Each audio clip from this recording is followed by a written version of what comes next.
வணக்கம், இது people English series. இந்த வீடியோல நாம take into account, an account of, account to, an account for இந்த phrases பத்தி எல்லாம் தெரிஞ்சுக்கலாம்.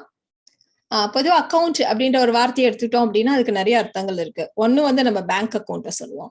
ரெண்டாவது வந்து ஆபீஸ்ல ஒரு ரெக்கார்டு இருக்கும், இன்கம் எக்ஸ்பெண்டிச்சர் பத்தி எல்லாம் பேசுறதுக்கு, அதான் வந்து அக்கௌண்ட்ஸ் அப்படின்னு நம்ம சொல்லுவோம் இல்லையா. ஸோ அந்த அர்த்தத்துல.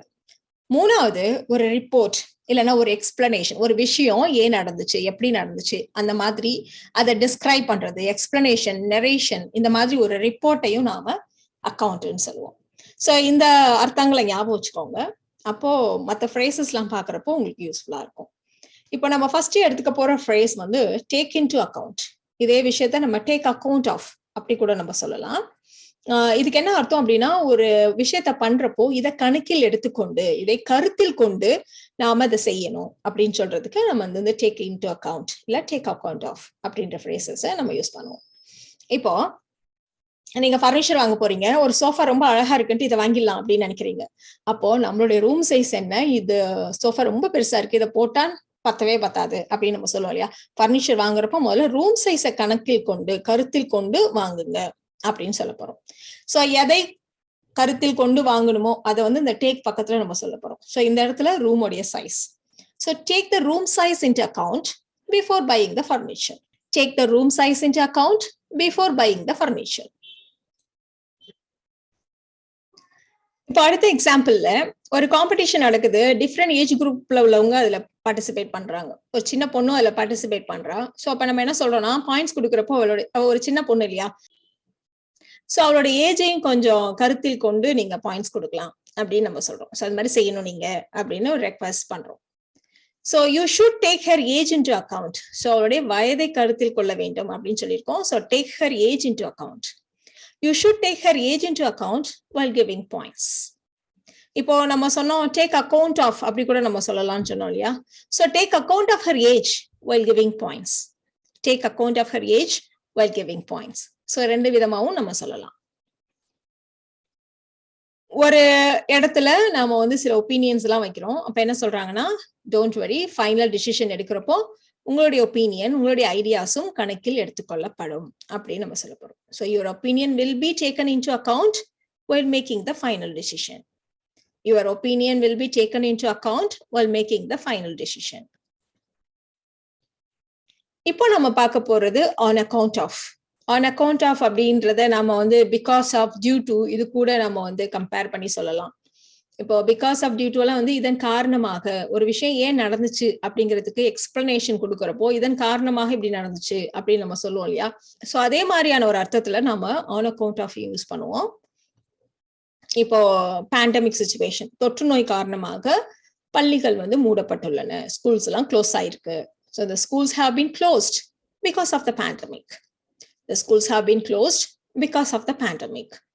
இதே அர்த்தத்துல இந்த because of பதிலா நம்ம வந்து on account of யூஸ் பண்ண போறோம். ரெண்டுக்குமே காரணமாக, இதன் காரணமாக, இதான் அர்த்தம். So the schools have been closed on account of the pandemic. ஆனா because of க்கும் on account of க்கும் ஒரு சின்ன சட்டில் டிஃபரன்ஸ் இருக்கு. ரொம்ப ரொம்ப ஒரு மைன்யூட் டிஃபரன்ஸ் இருக்கு.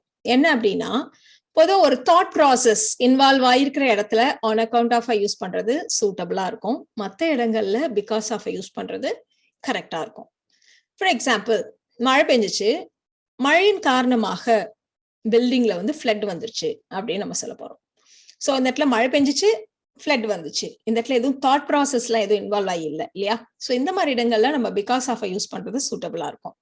The building was flooded because of the rain. காரணமாக அப்படிதான் இருக்கு வார்த்தை. ஆனா கூட இந்த கான்டெக்ஸ்ட் பார்த்தோம் அப்படின்னா தாட் ப்ராசஸ் இன்வால்வ் ஆகாத இடங்கள்ல நம்ம பிகாஸ் ஆஃப் யூஸ் பண்றது better. So the building was flooded because of the rain. இப்போ ஃப்ளட் வந்துருச்சு, அதன் காரணமாக ப்ரோக்ராமை ரீஷெடியூல் பண்ணிட்டாங்க.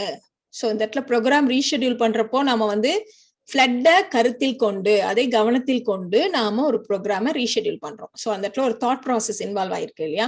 இந்த இடத்துல நம்ம ஆன் அக்கவுண்ட் ஆஃப் போடுறது சூட்டபிளா இருக்கும். Program was rescheduled on account of the flood. The program was rescheduled on account of the flood.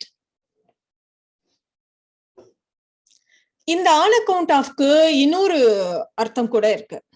Of course அந்த காரணமாக அந்த மாதிரி தான் வரப்போகுது. ஒருத்தருடைய நலனின் பொருட்டு, ஒருத்தருடைய நலனை கருத்தில் கொண்டு அதன் காரணமாக நாம ஒரு விஷயத்த பண்றப்போ ஆன் அக்கௌண்ட் ஆஃப் இதை நாம யூஸ் பண்ணினா பொருத்தமா இருக்கும். இப்போ எல்லாரும் ஒரு டூர், ஏதோ ஒரு ட்ரிப் போறோம். அந்த சமயத்துல என்னால் வர முடியல அப்படின்னா, அப்படியா அப்ப நான் அடுத்த தடவை போய்க்கலாம் அப்படின்றப்போ, வேணாம் என் பொருட்டு என்ன காரணமா வச்சு நீங்க வந்து ட்ரிப்பை கேன்சல் பண்ண வேண்டாம், நான் நெக்ஸ்ட் டைம் வரேன் அப்படின்னு நம்ம சொல்ல போறோம். ஸோ என்னுடைய பொருட்டு நான் வந்து வர முடியலங்கிறதுக்காக எல்லாம் கேன்சல் பண்ண வேண்டாம். So please don't cancel the trip on account of me, I'll come next time. Please don't cancel the trip on account of me, I'll come next time. So இந்த இடத்துல ஆன் அக்கௌண்ட் ஆஃப் மீனா என் பொருட்டு, என்ன மனசுல வச்சுக்கிட்டு என்னோட நலனுக்காக நீங்க அதை பண்ண வேண்டாம், எனக்கு ஒன்றும் ப்ராப்ளம் இல்லை, நான் நெக்ஸ்ட் டைம் வரேன் அப்படி சொல்றோம். இப்போ ஒருத்தவங்களுக்கு பணம் கொடுக்குறோம், அவங்க வேணாம்னு சொல்றாங்க, ஆனா கூட குழந்தைகளின் பொருட்டு, குழந்தைகளின் எதிர்காலம் கருதி, அவங்களுடைய நலனை கருதி அந்த பணத்தை வாங்கிட்டாங்க. So she accepted the money on account of her children's future. இதை கரெக்டா சொல்லணும்னா இவர்களின் பொருட்டு, இவர்களுடைய நலனை கருதி, அந்த மாதிரி அர்த்தம் தாங்க.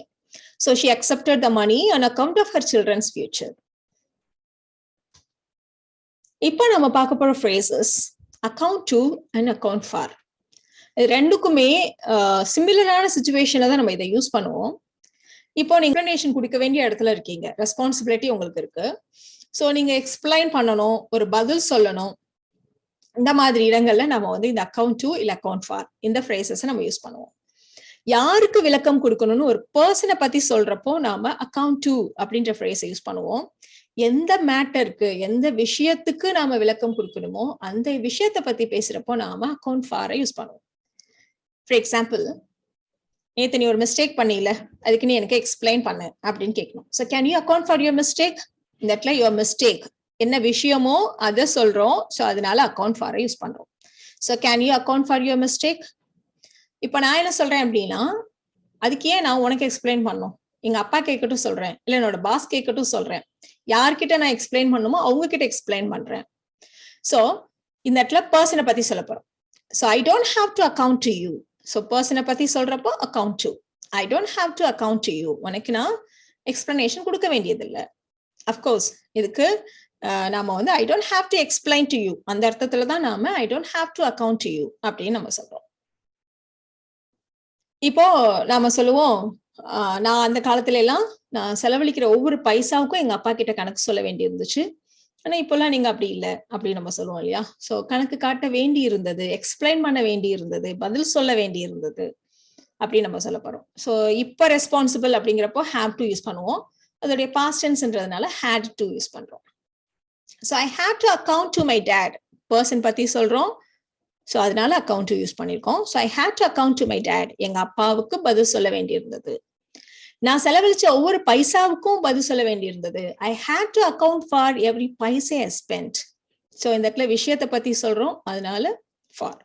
I had to account for every paisa I spent. இதை ரெண்டத்தையும் தான் நம்ம கம்பைன் பண்ணிருக்கோம். So I had to account to my dad for every paisa I spent. இப்போ ஒருத்தர் இருக்காரு, அவரு ஒரு நாள் ஆப்சென்ட் ஆயிட்டாரு. ஏன் வரல அப்படின்றதுக்கான சரியான எக்ஸ்பிளனேஷன் அவரால் சொல்ல முடியவில்லை. He was unable to account for his absenteeism at work yesterday. He was unable to account for his absenteeism yesterday. So இந்த இடத்துல என்ன விஷயம்னு சொல்றதுனால அக்கௌண்ட் ஃபாரை யூஸ் பண்றோம். இந்த அக்கௌண்ட் ஃபார் இதை இன்னும் சில இடங்கள்ல நம்ம யூஸ் பண்ணுவோம். எப்போ அப்படின்னா, ஏதோ ஒரு பொருளை எடுத்துட்டா இதுல இத்தனை பெர்சன்டேஜ் இந்த பொருளை கொண்டுள்ளது அப்படி சொல்றதுக்கு, இத்தனை பெர்சன்டேஜ் இதுதான் பங்கு வகிக்கிறது, இப்போ இவ்வளவு பெர்சன்டேஜ் மொத்த உற்பத்தியில் இவ்வளவு பெர்சன்டேஜ் இதுதான் பங்கு வகிக்கிறது, இந்த மாதிரி எல்லாம் சொல்றதுக்கு நம்ம வந்து அக்கௌண்ட் ஃபாரை யூஸ் பண்ணுவோம். நீங்க எக்ஸாம்பிள்ஸ் பாத்தீங்கன்னா உங்களுக்கு ஈஸியா இருக்கும். இப்போ வேர்ல்ட் வைடு உலக அரிசி ஏற்றுமதியில் இந்தியா 45% பங்கு வகிக்கிறது. ஸோ இவ்வளவு பெர்சன்டேஜ் பங்கு வகிக்கிறது அப்படிலாம் சொல்றதுக்கு நாம அக்கௌண்ட் ஃபாரை யூஸ் பண்ணுவோம். So India accounts for 45% of global rice exports. மொத்த ரைஸ் எக்ஸ்போர்ட்ல 45% வந்து இந்தியா தான். So India accounts for 45% of global rice exports. அதே மாதிரி இந்திய மக்கள் தொகையில் தமிழர்கள் இவ்வளவு பெர்சன்டேஜ் பங்கு வகிக்கிறார்கள் அப்படின்னு சொல்றதுக்கு. So Tamils account for 6% of population in India. So of course 5.9% of the population in India. So Tamils account for 5.9% of the population in India.